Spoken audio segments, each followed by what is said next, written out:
Қазақтың тойы ұлттық тәрбие бесігі, әдет-ғұрыптың, салт сананың, өнердің бағын ашатын той болған. Ал тойдың көңілді, мазмұнды өтуі тікелей асабаға да байланысты. Бүгінде сөз қадірін қашырып, үлкенге құрмет, кішіге ізет таныту әдебін білмейтін тамадалар қаптап кетті. Соларға дұрыс бағыт-бағдар беріп, сөз киесін түсіндіру мақсатында аталмыш іс-шара қолға алынды. Балаларымыз өсіп келе жатыр. Ертеңгі қазақтың салт дәстүрі осы ма деп, бетімізге баса ма деп, осындай бір үгіт насихат ретінде, жастарға тәлім тәрбие ретінде осы жиынды өткізіп отырмыз. Мектеп болса деп ойлаймыз Қарағандыда. Өте пісіп келіп тұрған мәселе еді. Бұл тақырып бүгінде елімізде өткір тұрған мәселе. Себебі қазақтың тойы басын тауға да, тасқа да соғып жүр. Не боларын білмей, белгісіз бағытқа қарай дамуда, дейді мамандар.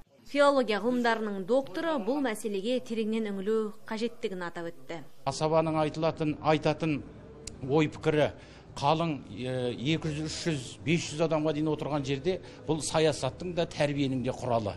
Жалпы қоғамның, біздің қоғамның оның ішінде бет келбетін анықтайтын үлкен жиындар. Сондықтан да біз тойды да осы ұлт болып қалыптасуға, мына жаһандануда басқа ұлттардың жетегінде кетпеуге, жұтылып кетпеуге қолдануымыз керек.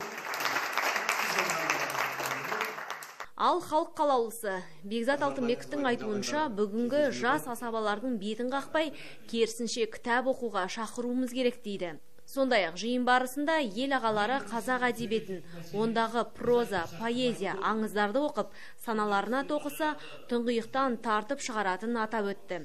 Және де асаба деген дүйім жұртты өзіне қарата алатындай қолбасшы да бола білу керек деп саналарына ой салды. Ал ең бастысы жеке басының мәдениеті мен сөз саптауына көп мән беру керектігі айтылды. Жалпы тойдағы асаба, мен ойлаймын, мұғалім. Ол себебі ол тәрбиеші. Жаңа бүгінгі той тәрбие құрал деп жатырмыз ғой.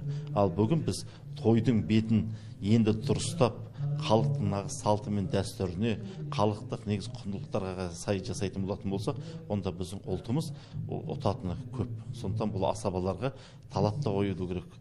Оларға жаңадан міндеттер жүктелу керек. Отырыстың нәтижесінде жастардың үлкендерге торт ұсыну үрдісін алып тастауды көбісі құптады. Ал жиынға жиналған ел, зиялы қауым өкілдері қазақтың ежелден келе жатқан жар-жар, беташар дәстүрін көлеңкеге қалдырмай, керісінше оларды қайтадан жандандырып, атадан балаға мирас етіп қалдыруды қадап айтты. Анар Қанатқызы, Мұрат Төкенов, Зарина Зұлпыхар, Сарыарқа.